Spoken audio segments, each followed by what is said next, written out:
Let But them go I don't like forever. mustaches, though. That's not What's what I want. wrong with mustaches? You got two guys with mustaches right here.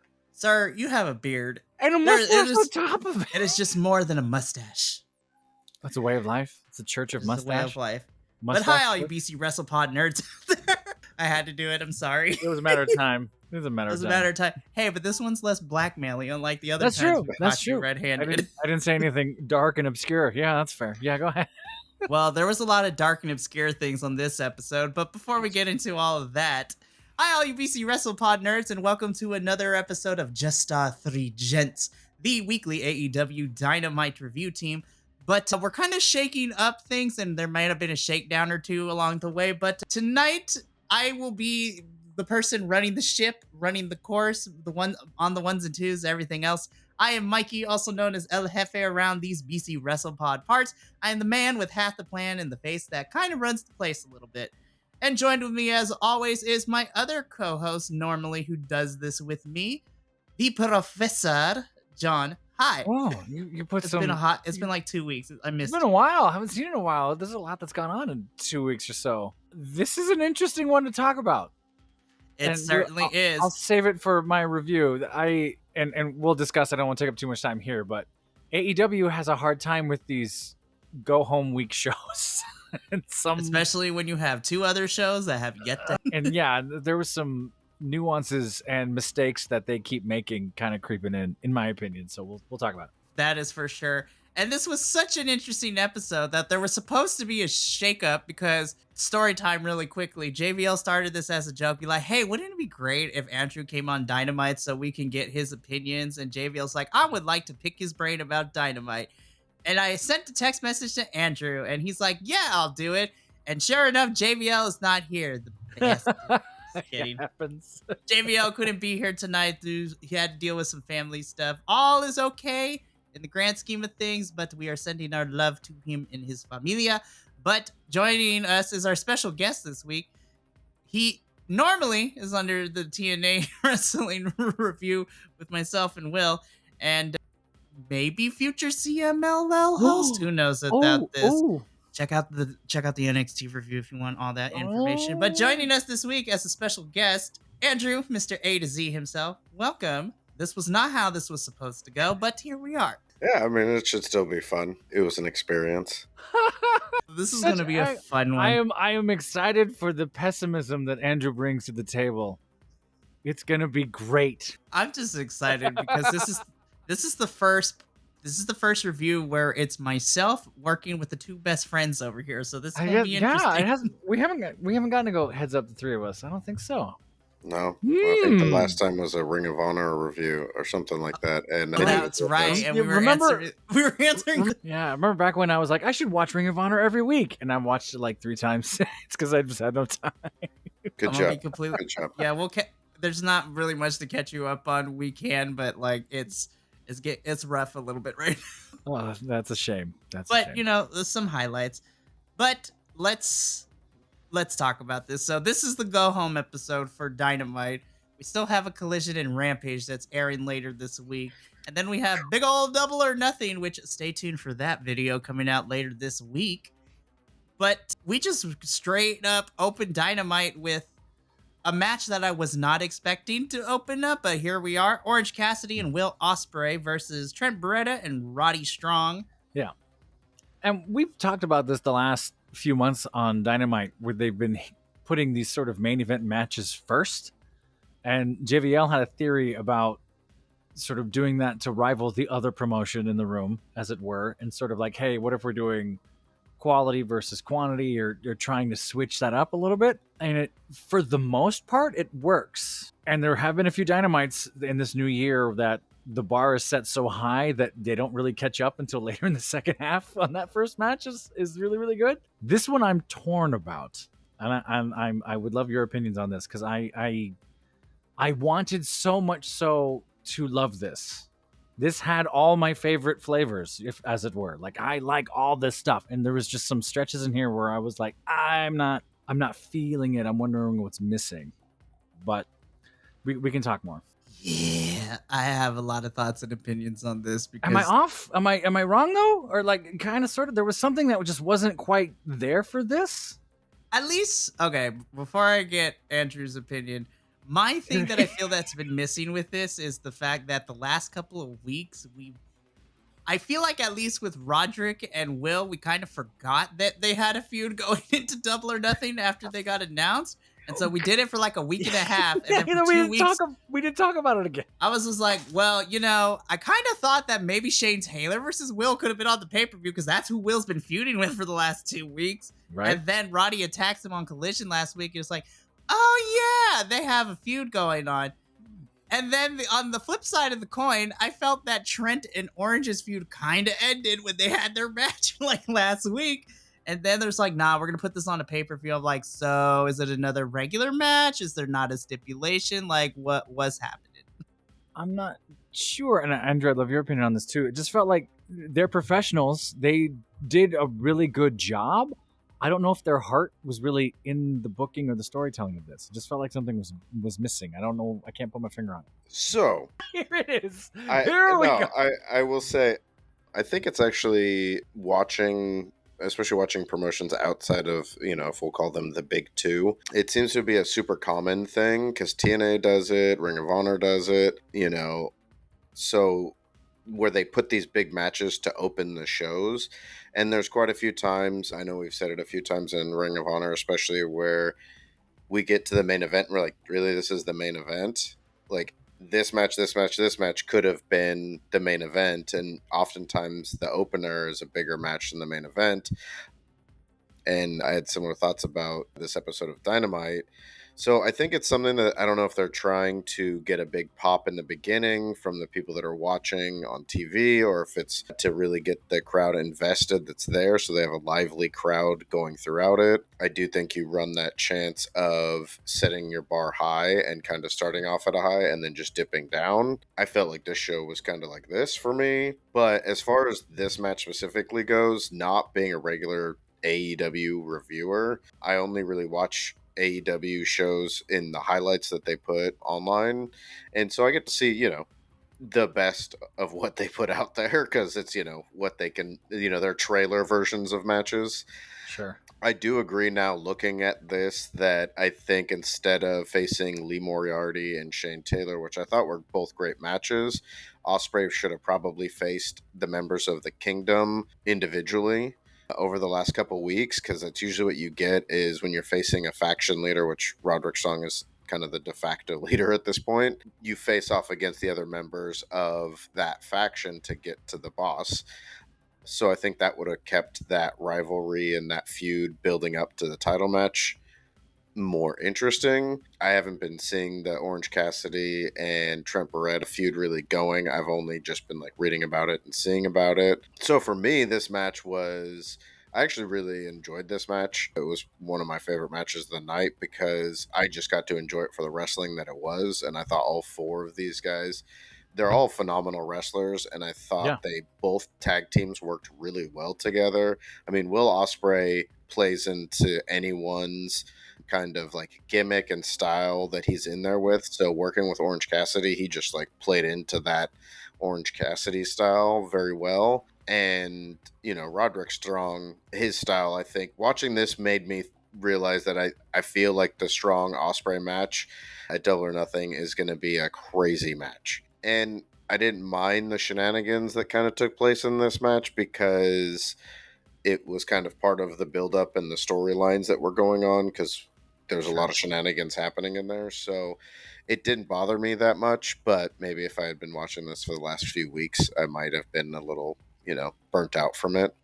I'm wondering if that's what got me, because it felt like at times that I was like they've gone back to the well to do the same sort of bump set spike setup too many times.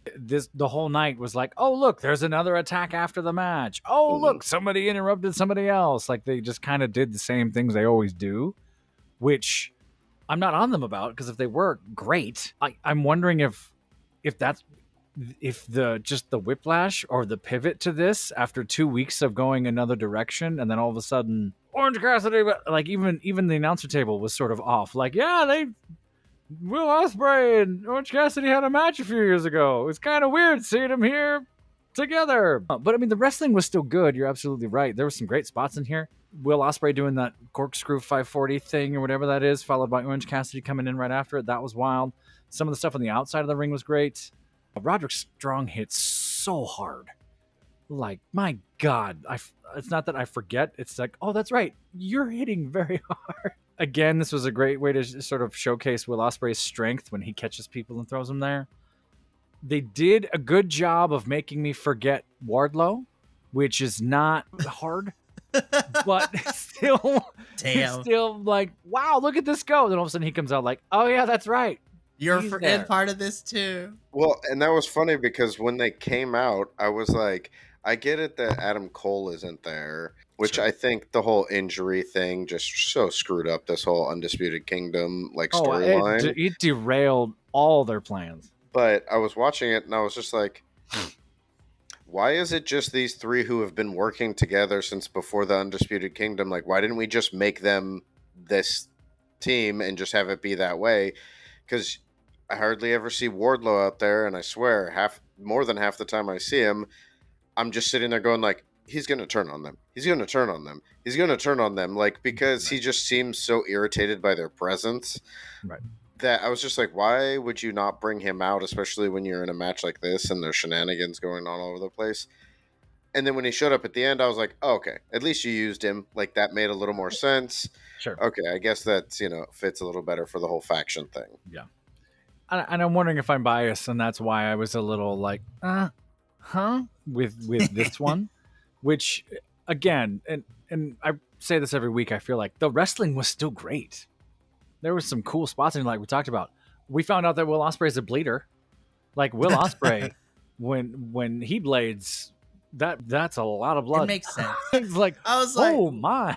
Yep. He had a nice little face mask in the middle of the match for the middle of the ring for the rest of the night too, which I was like, oh, that's funny. That's his eyeballs. And watching Roddy and that title be covered in blood in the digital interview, like exclusive thing too, was kind of haunting. I'm like, okay, I'm kind of down for this match now. Full BJ Will. Penn on that. Yeah. Yeah, he did. Yes, good knowledge. Also, random side tangent real quick. Wardlow is a big man in person. I'm just putting it out there. You see him in person? He was at the convention, Of and course. JVL got a hug from him too. It was kind of crazy. Did you? Oh. We also almost pawned off Adolfo's Ultimate Warrior figure to him, but he had to check. He had to check to see if he already had that figurine. I'm like, oh yeah, Wardlow's a figurine collector. That's fantastic. But he is a big dude, but really nice. I feel like super nice, and we've talked about Wardlow a lot in the sense of like, hey man, I wonder if there's a whole lot of is it booking? Is it character? Is it mic skills? Is it the right faction? Is it timing? Is it what is it? Why aren't you? Yes. Exactly. Yes. We literally put, and I said this before, we literally put Wardlow back in the same situation he was in with MJF during that time too. So absolutely. We're literally doing a second part to this. I'm just like, oof. Well, and then when they put him by himself, all they did was have him go out and powerbomb people a bunch of times, and then that was it. It was just they needed to do more with him or put him with better partners. Yeah. Well, I mean, we're talking about better partners, right? So by the end of this, I'm excited for this feud. But let me tell you, this in-ring promo from the Bang Bang Gang, specifically Jay White, the person in the audience who the audio caught was the best part of this. Who wrote this shit? I was like, fan, same. What was this promo? Oh my God. Sure. I don't blame Jay White. I blame whoever gave him this script because this was trash. What are we doing with Jay White, you guys? What are we doing with Jay White? I think it was the Acclaimed had a really great line maybe a few months back about why'd you resign? They're just gonna not use you well anyway. Like they spoke directly to Jay White being misused and badly booked in front of everybody. Normally I don't like to use the word like underutilized a lot because the IAWC, has ruined that term as well as a bunch. But I am using it in the correct way here because we are not utilizing Jay White properly, and it makes me sad. Yeah, it's so good.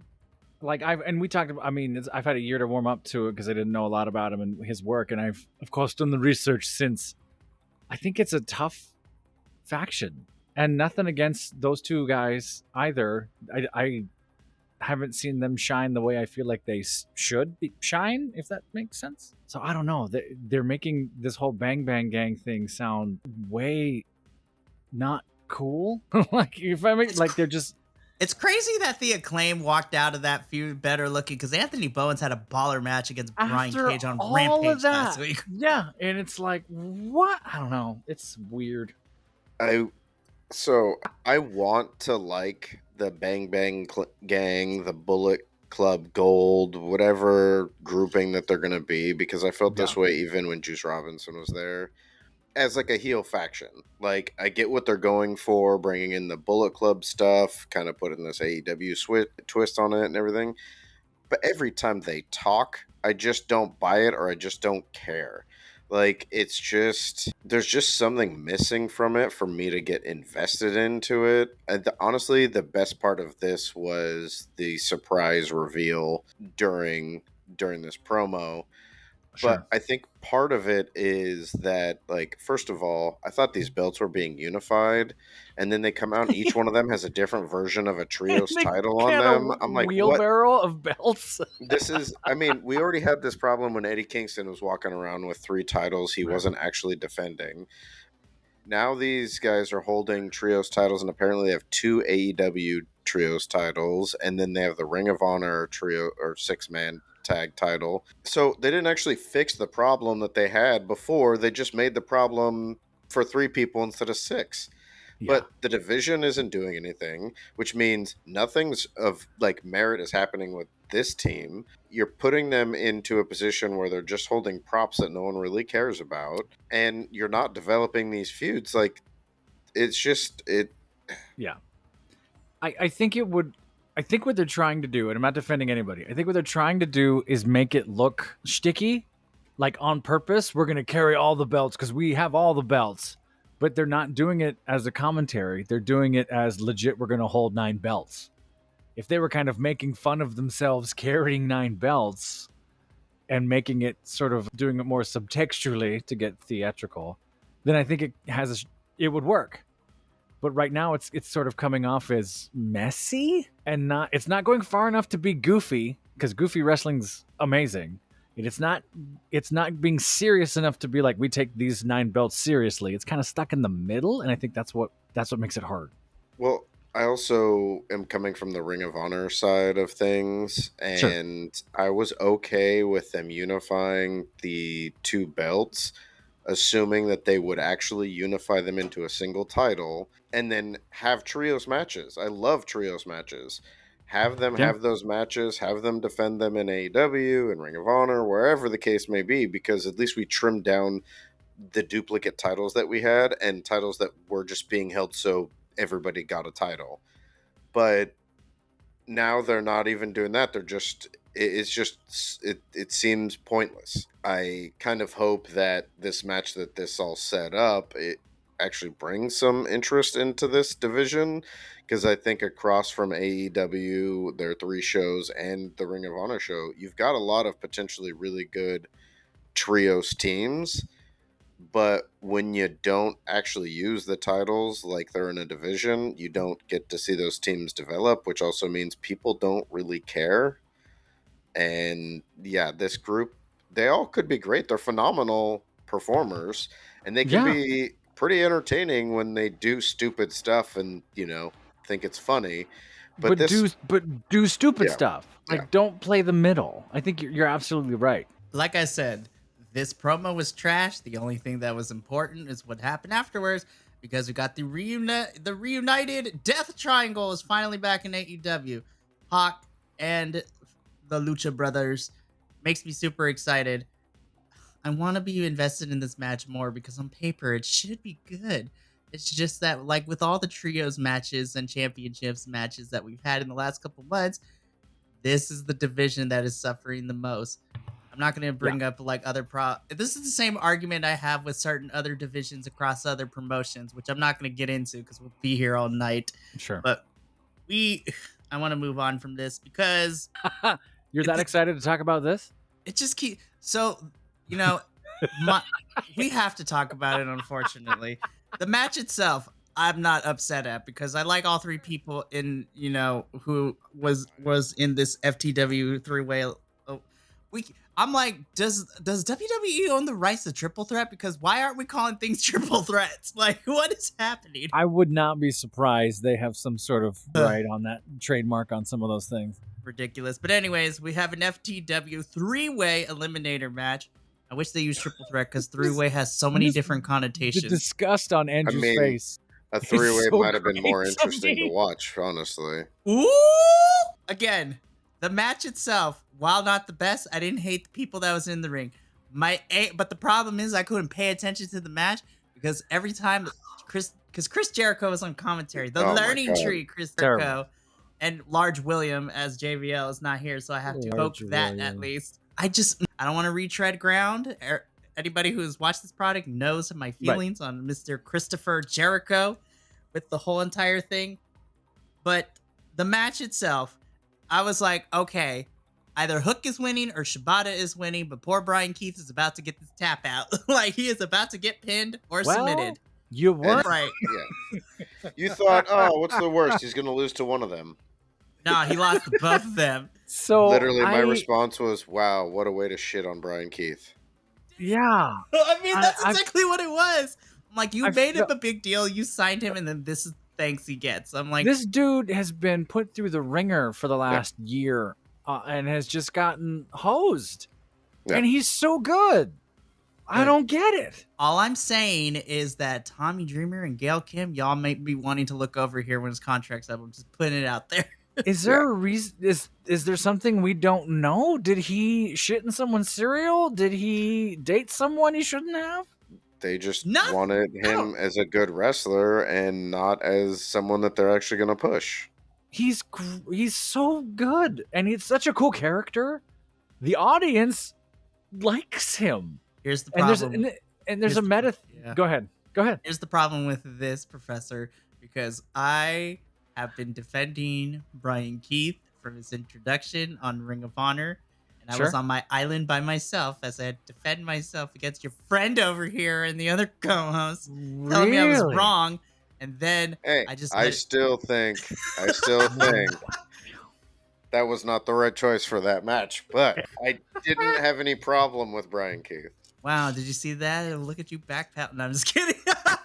I don't have a problem with him. I just still think he shouldn't have won that match. He's booked horribly, and he doesn't have the right opponent, and it makes me super sad. The audience now, when he shows up, if you really listen, I went onto the YouTube. I'll try and send it to you guys. I'll try and find out my history. You could hear the audience go, "All right, oh," like they know now. Everyone has that breath of, "Oh, great, oh man," like they can see it.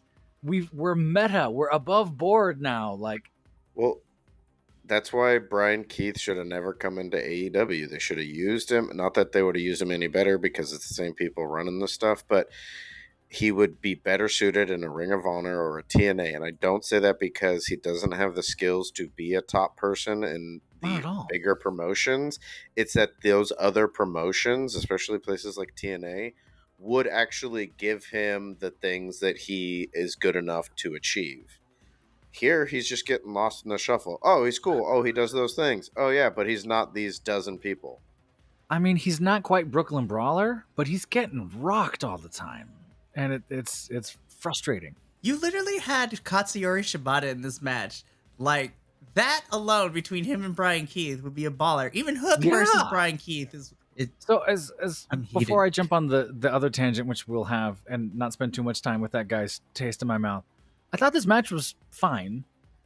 I'm sort of confused why they did it this way to end it this way. It doesn't highlight anybody. It keeps us in the same sort of status quo neutral, where the hell are we going thing. And Shibata and Hook, I guess they're not friends anymore because they rocked each other. Like they were doing some shit. Which was kind of baller to watch, I'm not gonna lie. Match wise, great. I'm still in the Big Bill so bad he's great camp. That's where I am with that guy. We're enough into this. Get the fuck out of here. He's a 1970s Hammer horror film. It's so bad. I'll watch how bad this is. I have to be mad for me. It's Team up just Big Bill and Wardlow together. it's, Make him the Tower of madness Terrors too, or something. with Steve Gutenberg in a casket. Yes, that would be Lord, fantastic. help Let's me. do it. I would watch. It would be so bad. I go, this is so terrible. There's a series of decisions that were made for this to happen. I love it. Like, so, Big Bill aside, I think Chris Jericho doing this learning tree thing as an FU to the audience It's so is- bad. is so blatant and obvious. It's making him And look it's- more like a smarmy a-hole. It is, and it's one thing to turn normal. and go heel. It's one thing to use actual things to turn and go heel. It's another to legitimately do this I'm right, you're wrong, and you can't stop me thing. And if his legacy wasn't tarnished already, this learning tree Chris Jericho might start to erase any and all prestige he had earned in 30 plus years of wrestling. Like, he's doing damage to his image and career, being that he was already. I'm not saying anything aside. It's piled up. But in my opinion, to kind of create this arc this way, it's how you get written out of history books. He was kind of bad on the mic at the end of this match too. Yeah. This was He bad. flubbed Yeah. up some stuff. I think he forgot something at one point and had to go The back. music started Like, playing like an Oscar. But Big it Bill feels- still clapping, like, yeah. Okay. Yeah. It feels like Jericho saw what Christian Cage was doing, getting the heat about like dead dads and all that kind of stuff, and was like, "Oh, I want to do something like that," but he's nowhere near as good. I think you're absolutely right. I feel like honestly this match was kind of a mess. It felt like this match was a setup going, okay, we need to set up this match in a way that this match will set up so Chris Jericho can win his match at Double or Nothing. And they were like, let's pick 3 guys. We know we can have these 2 guys beat Brian Keith. So then that way we can have these 2 go into Double or Nothing against Chris Jericho and figure out some way to have Jericho still come out of this so we can keep doing this learning tree thing. Because if he You're not loses, wrong. it's gonna totally just like derail whatever they're trying to do. It just felt like we don't really care what you want. This is the outcome we want, so we're just gonna do this so we can get away with it. I agree with that. Yeah. Did Yes. you all catch the Cornette is God sign that someone had out there? I was Dude, like- what the I hell? was low key next. Man. Yeah, I was like, and I see how the rest of this evening's gonna go. Where were I we? may- This was Bakersfield, right? Yep, Bakersfield, y'all are weird. That tells me a lot. You're in I Kevin can't say McCarthy much country. though.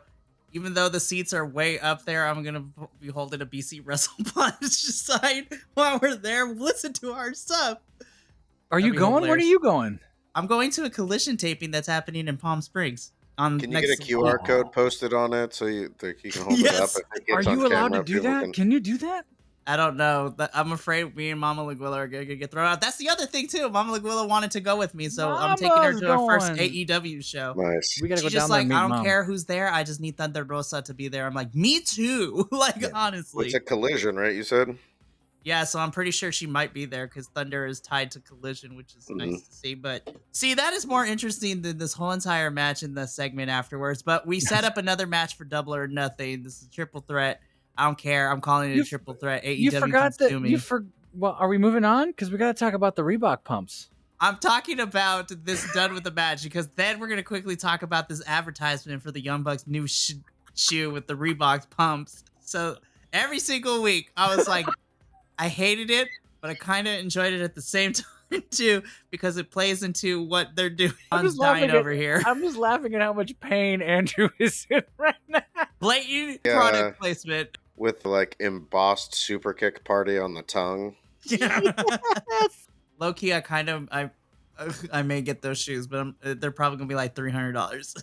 Oh, that's the problem. Is they're going to be ridiculously priced, and sneakerheads are going to buy them, and they're going to be worth trash in 10 years. But they took your money. That's very, very true. So after we got that nice advertisement break, we get a video package that sums up how we got here with Takeshita and Moxley, which had me super excited. Which then we get into a squash match, as we like to use in ROH. I thought it was going to be a local talent. I think I was more mad at the fact that Takeshita squashed Matt Sydal of all people. I was like, damn. Yeah, I was like, what did Matt Sydal do? And we haven't seen Matt Sydal on Dynamite in a while, but I've been seeing highlights of him off and on. He worked great with Takeshita, but he got destroyed. Yes, he did. And I'm like, is this a punishment because they fired his buddy Christopher Daniels? Because like him and Matt Sydal had a match against the Young Bucks, and in kayfabe they fired the HR person for Dynamite and ROH, which is kind of funny. Like you were firing you from the ring. You still got to show up for your HR job though, and do your own fired paperwork, termination paperwork. But yeah, Takeshita, as much as I like Matt Sydal, and on paper I was like, oh, this might go. No, okay. 2 minutes, bam, it's over. I'm like, damn, Matt Sydal, what did you do? That's tough. You went all the way to Bakersfield for 2 minutes. Okay. Well, then the other thing that happened too, Mox's music plays right after this match, and I was like, okay, it said we're gonna hear from Mox. Let's hear what he says. Then he literally Chris Jericho the microphone into Takeshita's throat. And it says, I'll see you on Saturday. Dropped and walks away. I'm like, that is the most Moxley promo that I can expect from him. Well done, sir. Well played. When I was a kid, I always wondered why not hit him with the microphone. And now it's... Every week on Dynamite, somebody's getting spiked with the microphone. I just think the sound and the moment is just such a funny thing to me. It's a weird ASMR.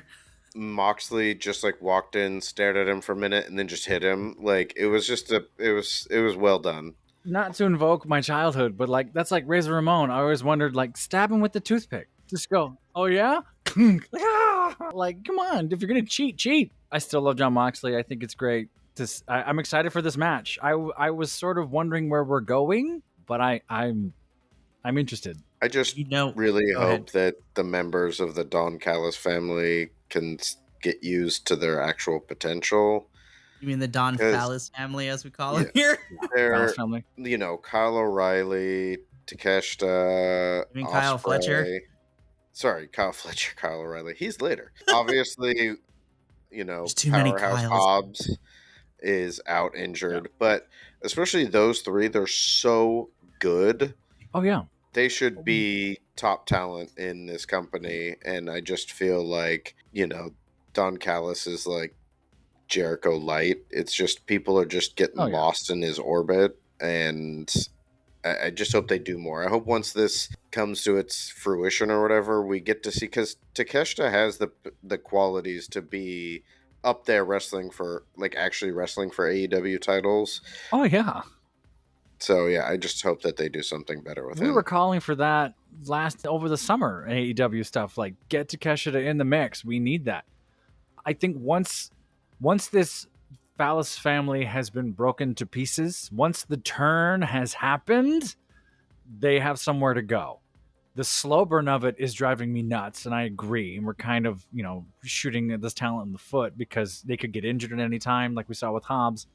They're all in their early 30s. Well, Takeshita's young, but they're all kind of, their careers are moving forward. So it would be nice to see them make a run sooner rather than later. But I agree. They're kind of getting stuck in the booking. I'm going to save my thought for when we do the predictions video, because I think I know when this match is happening between Mox and Takeshita for that title, but I'm going to save that for the predictions video. But we move on from this. Backstage, I forgot to mention this earlier, but the Young Bucks are on the lookout for Darby because Darby is banned from the building. Yeah, by the way, Darby, you're nuts to arrive in Bakersfield in a body bag, you weirdo. Like, he posted it on social media. It's like, Darbs, I love you, but sometimes even I have to pump the brakes. But the best part of this whole entire backstage segment was, as the Young Bucks go to sit in their chair to do their duties, who should be there but whose house? Swerve's house. Swerve Strickland is there. I don't know why this popped me so hard, but he's like, "What's up, nerds?" Turds. You called them turds. Yeah, sorry, turds. I was like, "What's up, turds?" What? That shouldn't have popped to me the way but I was laughing so hard because of how fun that was. He had the best line of the night, but then did the most uncool thing ever of taking the gum out of his mouth and missing the paper. He couldn't quite get it. It's like, You just and then But this the was still frustration of better than most of the things we got tonight no, promo-wise. it was still genuine and funny, but it was And like, then he I'm a reminds like, badass. hit my music as he walks away. And the Bucks are like, we don't do that. You do that. You do your job. Hit his music right now. To no one that was actually sitting there. So funny. Which leads into our next match, which, child, when I tell you, this is what I wanted for the longest time. We had Swerve Strickland taking on Nick Wayne, the Prodigy. Also, shout out to him, who was also at the convention this past weekend. Also, shout out to Mama Wayne. You are lovely and you are hella tall. She is an Amazon of a woman. Did you get to? Oh, that's so great! You got to see them. Side tangent. It was hard to interview ROH and AEW talent because, yeah, they're signed to big promotions. They got to be careful what they say. But anyways, this match banged. This match ruled. This was my favorite match. What was great is you can tell that they come from a similar school, similar style, and they've known each other for so long, right? Some of the stuff that Nick Wayne does, especially right next to Swerve, is like, oh, that's just Tiny Swerve. Like some of these things and just the way the body moves in the air, the way they're catching each other, the way they're setting up the sequence is like, oh my God, that's amazing. The way that Nick Wayne got caught up by Swerve only for him to counter it into a DDT on the mat. I was just like, this is the best match ever, 10 out of 10. And then Swerve taking off the belt. He Oh, got him with God. that. He got him with Jeez. that first one. And as someone who was whipped with the belt, I was like, oh no. The first one really hurt. The other two he Oh. kind of missed. I'm pretty But that- sure when he was on all four and he got him, he was putting the belt back on, and they were like, one more That time. Yeah. I'm pretty I'm sure sorry, Nick. he got. I'm pretty sure that was a James Bond sitting in a chair moment for Nick Wayne. Why are you 'Cause the way- laughing? Because you just scratched my bone. Yeah. Yeah, the way he was reacting after that, I was like, oh, that got unexpected targets. Yeah. Yeah, he figuratively and actually whooped his ass. Like yeah. it was so good. And you're right, Nick Wayne is kind of built like a young Swerve back when he was like Kill Shot and doing some of that stuff. Like, Sure. you know, same build, lanky, long, you know, gonna put on a lot more weight as he gets a little older. Yeah, this was great. This was definitely one of my top matches of the night. Yeah. And credit to Nick Wayne for going out and, you know, having a match like this with someone like Swerve, who's, you know, not just literally at the top with being the world champion, but like definitely one of the best in-ring performers that they've got. Mm-hmm. And we talked about this when Nick Wayne came up. And one of my concerns was they're throwing him into the big time. They're throwing him into the deep end fast. Because he had, I don't know, for 3 months, he had a lot of matches that were like, whoa, these are brutal. And he was taking some shots. And it wasn't nerves, I think. It was just, hey, here's your shot. Take it and go. But the whole Christian angle kind of corralled him some. And it was like, hey, you're going to learn. Let's learn with me. So you're learning with Lucha Switch and Christian. And you have, as a heel faction, a much more interesting way to start, in my opinion. Well, yeah, he was teaming up with Darby Allin. Like, I mean, the dude Right, who throws doing himself off of everything. Like, Crazy Into thing. glass Yeah. panes. He did. There was that one very, very early on AR Fox match where we all thought Nick Wayne was dead. He's like, he just got here. You just folded him in half. But he came back. I loved this match. I thought this was a lot of fun. I don't feel like they rehearsed it, but they knew exactly what to do. And they just, we'll talk about it at length. It was great. So that was the match itself. Now let's talk about everything that happened, because this was also kind of great as well. The Patriarchy come out, Lucha Switch, who's also a mountain of a man in person as well. Shout out to Luchasaurus being able to talk to JBL for a little bit and him just rocking his jersey and his Crocs the whole entire time we were there. What was he wearing? He was wearing a New York Knicks jersey, like, and Crocs? he's wearing Crocs. Oh my and god, that's such it. a Donald and- ducking it the whole time. It was kind of funny. Also, shout out to Max Caster. He was a riot. So But great. I will say, I have never been so over the Scissor Me movement more than I was that whole weekend. But that's okay. But the Patriarchy come out, kill Lucha Switch, Killosaurus, whatever you want to call him these days. He attacks Swerve, but Swerve kind of gets the advantage a little bit, then begins to chase Daddy Christian Cage up the ramp, and That like it'd be drive-by he had on Luchasaurus as he was chasing him, he just ran by, damn, hit him with it, and then just kept the on house running. call. I was like, Yeah, damn. I yeah. was like, there's some receipts right there. But Mhm. Swerve gets to chase Christian through the back line. We think Christian Cage is going to get away in his car. And for a moment, I was like, oh, okay, he's going to run away again. But no, another SUV pulls up like a GTA game and blocks the path. And who is in this car? But someone who is also at the convention too, Mr. So Prince good. Nana, who was drinking his own coffee. I did not know, and I learned this at the convention. Prince Nana has his own line of coffee. Let's go buy that, apparently. So that's fantastic. Is it But any good? I don't know. I'm not a coffee drinker, but from what the Wow. reviews I found, people seem to like it. So that's great. I don't know. Good for But him. Nana blocks Christian in, and Swerve, again, like a whole entire GTA game, pulls this poor man out the car. They start fighting on said car.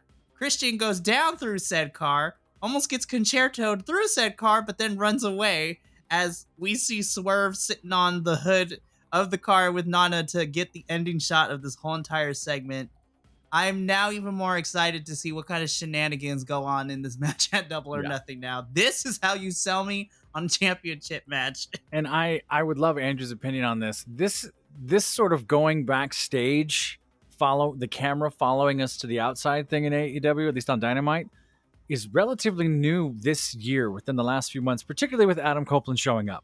There's been this sort of, in my opinion, this Attitude Era style cinematography of let's do this short film to lead us to the big event that's happening outside thing. And Christian and Adam can do it beautifully. No one else really does it very well. We've had a few folks try and they kind of hint at it and it sort of gets stuck in the melee or whatever, but they plan it out so well. And the shots are always good. Like, that's a one shot. They did that in one shot. That cameraman was there and they nailed all their marks. And it's Other than when the camera got taken out and then they had to cut Well, to a second camera. that, yeah, fair. The crowd booed so hard. That was at WrestleMania 2 years ago. For a second, I was wondering if we were going to cut to like something they had pre-recorded or something like that. If we were going to get something super crazy, but then Sure. I think the camera person just got knocked over or whatever. I really liked what they did. Honestly, I think this could have been this match could have set up for this could have been the Nick Wayne or Strickland could have been our main event, with this ending the night of him chasing Christian out and that whole action happening. Sure. Because it had that feeling to it. So I thought it was good, especially with, Swerve setting up for that concerto on top of the car. The return of Nana got a huge pop. Yeah, I thought it was a lot of fun. That sound that Christian made when he bounced off the trailer was ridiculous. So no, I thought it was great. This was one of the good ways that they had to build towards the matches coming up at Double or Nothing. Double or Nothing. Wherever AEW is, the local body shops are making money. They're just crushing Suburbans and other cars and throwing folks through windows, and it's fun. It was. And then we go from one match I really liked to another match I really, really liked. Malachi Black versus Kyle O'Reilly. Jesus, Sweet Dragoon on a cracker. Like, they kicked the piss out of each other. Oh, yeah. And I was just like, this is what I want to give me two strikers. I think commentary doesn't know. Commentary always sucks. We know. I know, but it drives me nuts, and I'm sure Andrew got this too, where it's like, for folks who watched MMA or have watched kickboxing for years or grew up on K1 at midnight and other things like that, watching it, I know they're pulling their kicks. I know they could kill the other man at any moment. You're not going to get that illusion, but I'm willing to suspend my disbelief. And the only moment that I laughed out loud at that I shouldn't have was, I think it was Excalibur was like, oh, it looks like he got him in the liver. I was like, no, you don't know what you just said. If he got him in the liver, he would be dying in front of you. Like, no, he didn't. And then later on, Taz was like, oh, he's trying to kick him in the kidneys. No, your kidneys are behind you, not in your ass. They're behind you. So some of these things they're trying to say to sound cool, like, this reminds me of pancakes. Back in the day, they used to do pancakes fights. I mean, if anyone remembers. Yes, I do, Taz. And no, It didn't look like that. It's It's partly me ragging on him because I'm a purist in that way, but I think it's always the issue, and it's a mixture of both the performers and commentary, because there's a lot of performers in professional wrestling who, especially when they're actually trained and they have to pull those, they always look so awkward. These two did a pretty good job. Yeah. But, I'll give a shout out to someone in another promotion. Lola Vice is probably, I think, still one of the best people that takes MMA skills and translates it to professional wrestling. Sure. The problem with commentary is they try to convince us that this is real combat. Yes. They try too hard. And it's like, dude, just stop. We all know that these people are not actually going out there to try to knock each other out, because if they were fighting like this, one of them would go out super quick, or they would be fighting very differently. But we're all here to watch professional wrestling. It's okay. And you can sell us on stuff, but don't try so hard. Don't try to really convince us that it's real. Yes. There was also a point when Taz said pro wrestling needs more of this. Like, literally, this entire match could have been done under Pure Rules, which is a title in the AEW umbrella, because I think only once or twice was an actual fist thrown. Everything else was elbows, kicks, knees, throws, and then wrestling moves. So literally, this could have all been in the pure division. People like, and this is an area like Lee Moriarty, Kyle O'Reilly, Roderick Strong, Hook, Malachi Black. People like that all could be wrestling for this pure title, which we haven't seen in I don't even know how long anymore. But literally, we have a division that this company is associated with, that we could see matches like this and people like this actually like displaying those skills and for a title. So for him to say that, I was like, dude, yeah, if you actually used your titles and your stipulations properly, yeah, we could see more of this in the actual company that you work for. What I love, and I don't know if you caught this, Andrew, I absolutely agree. The shots that Malachi Black takes when O'Reilly threw them were kind of like sparring shots a little, but they were to the face. But to use a stunt coordinator or stunt performer term, Malachi Black threw a little Hong Kong on it. So when that fist was coming in, he goes, "Hurrah," and it just looks so good when he does it. It's like, oh, and there's nothing on it. And he's putting it right there to get him to turn. But it's so clean. And it looks great. I think that it was a little measured in the middle for me. I would have loved to see them push the pace a little. But I think that was because, hey, I don't want to hurt you. And I know where we're going. So I understood that. I just love how gear shift is a gear shift out of what we had seen previously. I love stuff like this. I'd love to see more of it. Well, and the fade to black is always so smooth. And Kyle O'Reilly has one of the best sells of being knocked out. Like, he does the full, like, hit, fold, fall, like, stiff as a board thing. Like, he sells that so well. So those two things together, like, just looked so good in this. And not saying anyone specifically, but I know people have complained about some of the Undisputed Era's members who are currently in AEW being boring. And I know that a lot of that has to do with some of their, mic and character work. But Roderick Strong and Kyle O'Reilly deliver so much in the ring. And we saw it tonight. Both of them looked so great. Like, it's easy to overlook how crazy good they are in the ring by the fact that they're not the flashiest characters. Yeah, this was an awesome match. Look at that. Andrew has probably watched the last couple of all the AEW reviews and heard myself, JVL, Professor, and Adolfo talk copious amounts of shit on these lack of characters. I feel called out. But we're not. But we're not mutually exclusive, though, right? We still always say, "Hey, Roderick Strong's fantastic." What the hell is he doing? Oh, we don't need to defend it. Like, I agree, because in ring, they're phenomenal. Nothing can touch them for me. They are fantastic. We just said about that. We said that the first 20 minutes of this. Like, I love watching Roderick Strong. I just wish that. What are you doing? Well, and I think he's in something right now that just is it's not what it could have been. And I will always look at those guys. Like, the first place I saw them was in the formation of Undisputed Era, and then the way that they swerved everyone with Roderick Strong joining, just like, that those four coming together for that faction in NXT was like up there with some of the best faction formations for me in professional wrestling, and the four of them were so like good and brutal together, and especially because they're not like, none of them are huge dudes, but they were some of the most like, would just beat the crap out of anybody, even though they were heels. Like they could fight when they needed to. So they'll always be that part for me. That I is have a very question. fair. What's up? I have a question before we talk about what's about to happen next. Do you think they did this at the beginning and then switched out the ring and the mat? Because stuff happened after this. I'm pretty sure they probably, if anything, like we seen during the pay-per-views, they probably have a couple of layers of that mat underneath and they kind of just roll everything up. Yeah, but this was everywhere. Mikey, tell them what happened. So let's talk about what happened afterwards. So Malachi Black is the winner.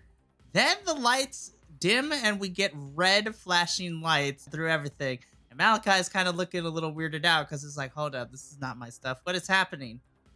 And then I feel that somebody got paid to try to put as much pressure on that geyser to Malachi Black. Somebody hit it way too hard because that thing, like, I saw trunk pieces go up with the force of that. But there's this weird red liquidy blood substance. Malachi gets covered in this thing. And I'm just sitting here. I had people come and check in with me because they were concerned because I was absolutely losing my mind. Because for those of us who have been watching wrestling for a very long time, as soon as we saw this, I was like, we know what this was. I lost my mind. And then we get the Mr. Adam Copeland on the Titantron as Malachi is struggling to stand up because that is very slippery in the ring. He is decked out in his all black attire and tells Malachi Black, be careful what you wish for because you might just get it. And I yelled at my television. I was like, the Brood is back. Holy crap. This is exciting. This is what I wish that Finn Balor versus Edge match was supposed to be at WrestleMania 2 years ago. Please, it is frightening. I forgot how frightening that visual is with the Brood bath. Yeah. If they start, we talked about this a few weeks back. If they start teasing the Brood, I'm going to lose my mind.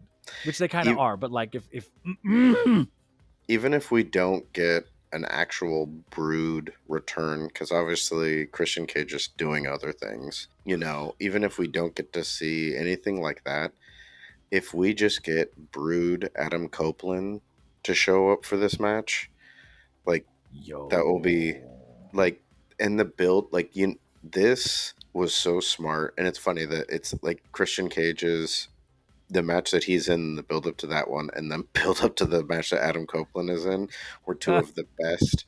And like, they've paid off in such a way because they have screwed so much with Adam Copeland, the House of Black.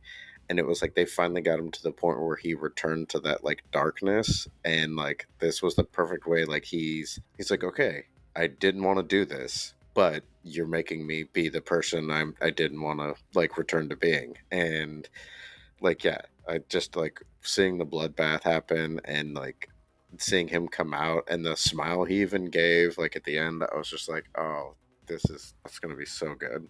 Low-key, this is probably the match I'm the most hyped of now by the end of this episode. 25 years ago. I'm like, oh my God, you just took 25 years off my life. Holy crap. And I didn't realize it was a barbed wire steel cage match. I was like, oh. That's what's going to make it even more nuts. Please have Gangrel rise out of the thing holding a challenge and just hear the world shake. Like, that would be remarkable. This is the match I am the most excited about now for Double or Nothing. So we get off of those two matches, you know, the incredible high, and then we kind of have a downer a little bit, but listen, after being able to meet Mariah May and Miss Harley Cameron at the convention, both girls are very, very sweet. Very Australian too, which is very nice to hear, but we have a little bit of a decompressor match a little bit. This is Toni Storm and Mariah May taking on the Outcast 2.0 with Saraya and Harley Cameron and Saraya's brother, Zach Knight, just hanging out in the background. I was hoping that him and Luther would get some swinging, but we didn't get that. But This was a match that happened. Obviously, Harley is still very green in the ring, but that is okay. I love her crazy character. Sure. This was okay. The match itself was fine. But then it was everything afterwards that I enjoyed a little bit more, because my biggest issue with this whole entire feud that we've got going on for Tony and Serena for this championship match at Double or Nothing is that there really hasn't been a clear-cut line of who's the face and who's the heel.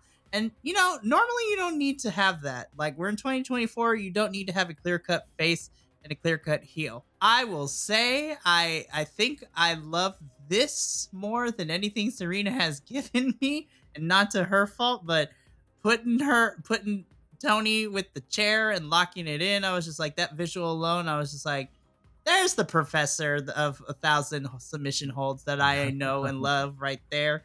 She also punted Tony Storm with the shoe, which was nuts to watch. Yeah. She full on punted, but Luther took a chair shot. Like, there's some interesting things happening here. I agree. I think the match was the afterthought. I think they planned, let's do this after a match, and then they kind of threw a thing together, and this happened. It's not the best work I've seen them do. It was fine. I did enjoy watching it because I like Tony Storm, I like Saraya, I like all the folks who are in the ring. I'm learning what they're all good at. What sucks, meta, again, long term, this doesn't help the women's division booking random stuff like this. No, it doesn't. And it sort of, sadly, will reinforce the peasants who talk all the shit about women's wrestling. You see, look at that. They'll use this as an example. And I'm not saying they were quiet, but they were kind of muted the last month or two, and now they're gonna have a reason to be like, well, look at all the crap they're doing. Like, okay, you guys are not helping, which is unfortunate, but yeah, this thing happened. I mean, obviously Cameron is super green. I had to go and look up and see, and her debut was in 2022, so she's been wrestling, like less than half the time that even Mariah May's been wrestling. I did like the shades of Luther and Serpentico when Tony Storm and Mariah May were using each other as weapons to body slam onto their opponents. I think one of the biggest things that bummed me out about this is, since Tony Storm has become timeless Tony Storm, I mean, she was great before. I loved her when she was in NXT UK. She's a phenomenal wrestler, and her commitment to this character has just been off the charts. And since really getting to see Mariah May, especially when she showed up in Ring of Honor and had some matches there, and I got to see more of her style and wrestling and really get to see her wrestle, especially with some Stardom folks, like, you get to see what she's really good at. The two of them, and then like the way they work together in the ring, even, like, they're really good. I really like them. They're like some top quality in AEW. But I felt like they carried this match. Like, it was a decent match, but it was mostly when Tony Storm and Mariah May were working, when they were the ones doing the things, when they did stuff, it paid off much better. When it got reversed and it was Saraya and Cameron that like then went to do stuff, things were kind of off. Early on, it felt like Cameron was moving really slow, so Mariah May had to kind of like slow down and kind of wait for her. So it's, it's like watching people work where the other person's going to be like, okay, I'll hold up on my normal work rate to balance out what you're doing. So I think across the board, it just felt really underdeveloped. It didn't feel like it was a super strong match, and then it made me more bummed out about that because of seeing how strong one side was. All in all, it was a decent match. It was a fine enough match, but when you're using this to build up to your women's title match, which is like your women's world title, like, there's a lot of other options I feel like they could have gone to for this, and this almost felt like the safe one, where it's like, we're not going to really do, a big thing with Tony Storm before we lead into her main event match. And like you said, the payoff was really what happened afterwards. This was definitely not my lowest point of the night, but it wasn't my highest either. This was actually, like, in my rankings, it was my absolute middle of the Have we gotten to your lowest point yet? No, we're about to right now. No. We're about to right now, because we're gonna rip this Band-Aid off, because After we get a backstage segment with the Bang Bang Gang, which I don't need to reiterate because it was just more of the same that we heard earlier, which is crazy. It is main event time, and it is the American Dragon Bryan Danielson. I was like, cool, yes. It was main event in of the fact that it was the last match of the night. Yes, let's make that clear. So the American Dragon Bryan Danielson, and I'm like, cool, with him being in the final match of the evening, this is gonna be good. And then I hear that I forgot to check. I was like, who's he facing again? And I made the mistake of going on to check. I was like, oh no. So this match was the American Dragon Bryan Danielson taking on, of everyone in this Jeff Jarrett faction, he took on Satnam Singh. I'm just like, I'm gonna hate this match, aren't I? I would have rather Sure watched him enough, wrestle Jeff Jarrett. I'm like, just give me Jay Lethal. You could have gave me Jay Yeah. Lethal. I would have taken that. But Jay as Lethal soon would've as been I saw great. Satnam Singh, I was like, I know where this is going. And sure enough, this went exactly the way it was supposed to. This was just nonsense shenanigans and Jeff Jarrett squad beating up Danielson, which will allow the Bucks and the Elite to come in and also destroy Danielson as well. Right. It was kind of a formula which we saw coming, which is, I don't know why Jeff Jarrett and this Jeff Jarrett faction are just doing weird gimmicky things. Like that could be because they're just They not were going to be in Mexico for like a But- hot 2 months right now. The Yeah, total just nonstop a-holes. Yeah. so just kind of meh, which is a shame. I love seeing someone get rocked with the guitar. Don't get me wrong, but that's all I was waiting for the whole time. Because I was like, I think Danielson was doing everything he could. Obviously, some of these moves fell flat because Satnam Singh is just a brick wall and can't really move or maneuver any of these things. Taking those knees, running off the apron and kneeing him in the face, and Satnam Singh selling it like he was hitting the stomach. It's like, no, he hit you in the face. What are you doing? I'm such a strange down note. And again, another match that was only booked so we can get what happens after. Yeah. And that kind of became such a running theme of this evening that I was wise to it by halfway through, and it kind of muted everything after the fact. But I will say, like, we got that in other matches, but like, I get that this is, Danielson's in it, so he's one of our big name vets, and it's dealing with the Elite, the people who are in charge. So that's why they made it the main event. But other than those, like, why was this the main event? We could have had the world title match set up for that. The Malachi Black Kyle O'Reilly thing could have been a great note to end this night on. Even the previous match. Yeah. Even the previous match with Serena Deeb holding Tony Storm and that hold, like, those three endings, those pictures right there could have been a great way to end the night. Instead, we got this thing, which was basically like this. It felt like such a WWE thing. Like, oh, we've got our legend here, so we've got to keep them important, and we've got the people in charge, so we've got to keep them important. And this just felt like this whole thing of like, well, you're not in this top group, so we're going to put you here, but we're going to still be the main event, even if it's not a match that's worthy of that. And I've got nothing personal against Satnam Singh, but he's the type of giant that makes me not a fan of giants. Like, if you're a big person who can wrestle, awesome. If you're a big person who can hardly walk, I don't want to see you wrestle. Like, I don't care if you're 8 feet tall. If you walk like you're an action figure without knees, then it's not interesting to me. Like, it's not impressive that you're a big human being. Like, that doesn't impress me about professional wrestling, because there's plenty of other big professional wrestlers who can move and do things. But it's just like, it bothered me so much about this. And then the EVPs come down, the Young Bucks, and it makes me not care about this match that's supposed to be a big deal.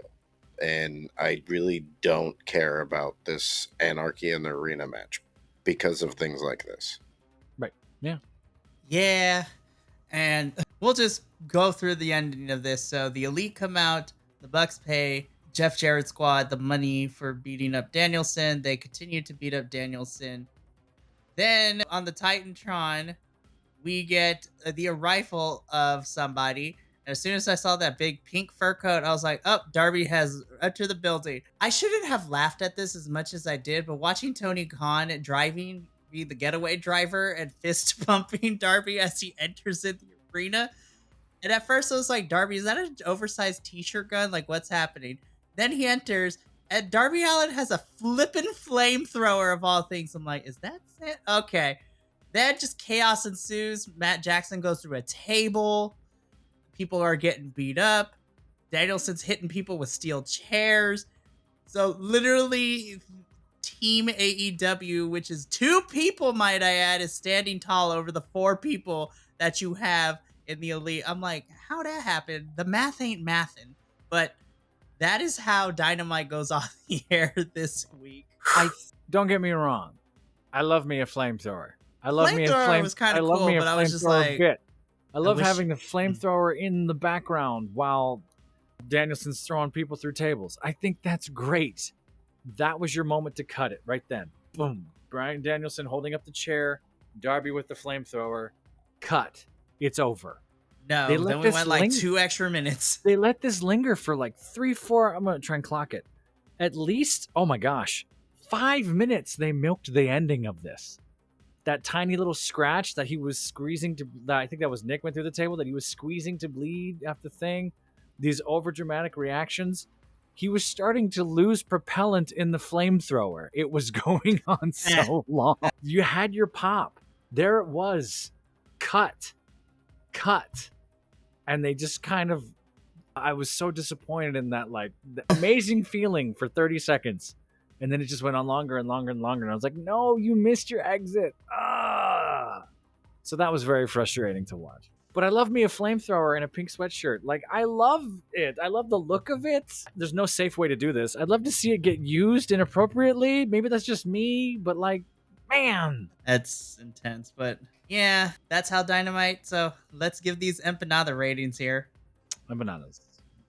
I'll go first. I'm gonna give this like a safe 6.75 empanadas out of 10. Oh, say it with your chest, Mikey. You're giving it a what?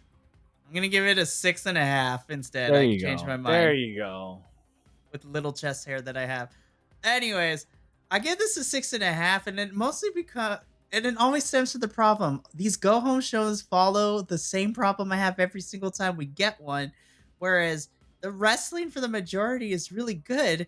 It's just the way that it's booked and the way that we utilize some of these matches, because we don't care about the actual match. We just want to get to the important shiny bit, and like dangling in front of the audience at the end of some of these matches kind of kills it. And again, pacing is important to your weekly TV shows.